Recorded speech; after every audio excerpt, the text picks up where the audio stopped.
Buruh panjat kelapa yang jatuh ke jurang di Banjar Pedap-Daban, Desa Pejeng, Kecamatan Tampak Siring, Gianyar, Senin 9 Agustus akhirnya ditemukan dalam kondisi meninggal dunia sekitar pukul 22.30. Korban Iwayan Warte ditemukan di Sungai Singa yang ada di bawah jurang tersebut. Korban diketahui merupakan buruh bangunan yang memiliki keahlian memanjat pohon.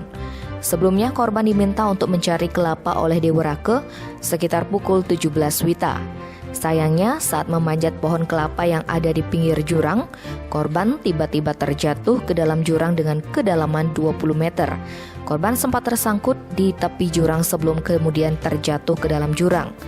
Pihak kepolisian, BPBD Gianyar, Basarnas Bali dan warga setempat kemudian melakukan pencarian. Kepala Kantor Pencarian dan Pertolongan Denpasar, Gede Darmade menjelaskan tim rescue berhasil mengevakuasi korban dalam keadaan meninggal dunia. Diduga korban meninggal akibat terbentur batang pohon di dasar sungai. Tim Bali Express melaporkan.